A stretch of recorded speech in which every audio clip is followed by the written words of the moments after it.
Ahoj všichni, vítám vás na našem kanále. Pokud vás zajímá, co jsme to vlastně v úvodu pili, nebo co já jsem to v úvodu pil, jedná se o tyhle čaje od společnosti Growers Cup. Vím, že od nich znáte kafe, nicméně teď se vydali cestou čajů. Je to velice zajímavá alternativa pro lidi, kteří rádi tráví svůj život na cestách a máte rádi zároveň i dobrý čaj. O čem to je? Je to vlastně o tom, že vy si můžete vzít ten pytlík, do něj dát horkou vodu, krásně to nechat vylouhovat a zase si to nalejt. Super je to v tom, že to je opravdu malý, nebudu odhadovat tady tloušťku toho, dejme tomu v tom nejtlustším místě to může mít asi centimetr a na výšku dejme tomu nějakých 17 a 15 cm na šířku, ale strčíte to úplně v pohodě do plochých kapes, strčíte to úplně v pohodě do vnitřní kapsy, zkrátka je to dobře udělaný, dobře designovaný. Pokud vás zajímá, jak to dostanete v balení, tak když si objednáte vlastně jeden balíček, tak v tom máte 3 tyhle pytlíky. 3 pytlíky, každý z nich se dá minimálně 2krát přelít a uvnitř je vlastně objem na 2 šálky čaje. Takže se tam leje 400 ml. Díky tomu máte 3 balení ve 2 nálevech, takže 6, ve 2 sáčkách nebo ve 2 dávkách, takže 12. To znamená 12 šálků čaje takhle v pěkném plochým balení, který se zkrátka vejde úplně všude. Jak to probíhá a co to vlastně může přinést, kromě toho, že to je plochý? Je to super, jelikož nemusíte mít žádný další vybavení, zkrátka na čaj byste měli mít třeba nějaký sítka a takovýhle věci. Tady je všechno už uvnitř pěkně takhle 3 v jednom. Takže je to konvička, zároveň to v tom vylouhujete, zároveň když to budete vylejvat, tak je tam integrovaný filtr, který díky tomu zamezí všem těm malinkým částečkám a takovému tomu odpadu drobnému, aby se vám vlastně nalil do toho šálku. My si to klidně můžeme udělat, samozřejmě ideálně byste měli mít nějaký vařič, ohřát si to, nemám to, mám tady krásně termosku, která je plná vroucí vody. Jak to potom funguje v praxi? Úplně jednoduše. Vezmete si ten pytlík jako takovej, rozděláte si nahoře ten vrštěk, tam to vlastně budete lejt a zároveň si rozděláte i dno, jelikož to funguje jako konvička, takže to dokáže samostát.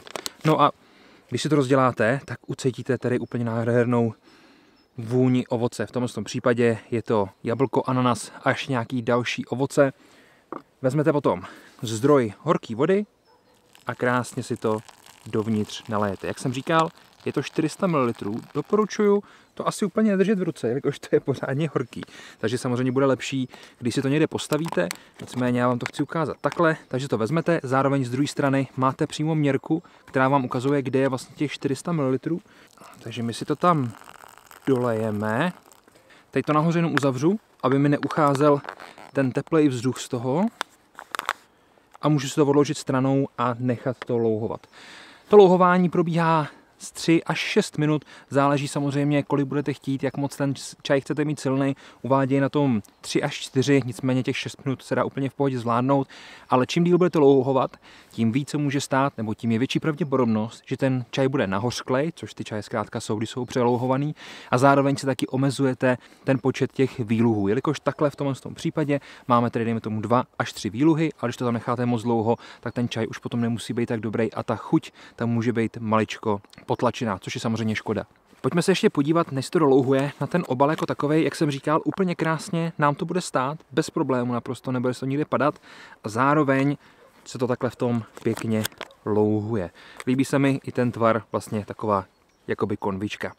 Tak, věřím, že už to bude něco kolem 4 minut, můžeme to tady rozdělat, tady máte vepředu vlastně takový ventilek, ten jenom tím způsobem rotačně odšroubujete, nebo respektive ho teďka musíte utrhnout, ale co je super, tak v okamžiku, kdy to použijete, tak ho můžete vzít a zase to tím můžete přiklopit. Díky tomu vy si to můžete v pohodě odložit a nemusíte se bát, že když se to překlopí, tak se vám to z toho začne vylejvat. Jo? Drží to tam úplně v pohodě. Tak, po těch 4 minutách vezmu jenom víčko od té termosky a můžu si nalejt čaj, který mě krásně zahřeje. Co se mi na tom ještě líbí, je ve výsledku to, že v okamžiku, kdy vy vlastně odlejete ten první hrníček, tak se to dostane ta hladina té vody z té části, kde je uložený ten čaj, takže v tomhle případě už se mi to nalouhuje, ale ten čaj tam vlastně jenom dole zůstává. Takže se nemusím bát, že bych musel rychle vypít 2 hrníčky, aby to právě nebylo přelouhovaný, ale krásně je to udělaný právě tak, že mi to zůstane už mimo hranici toho louhování a můžu si to nechat na později,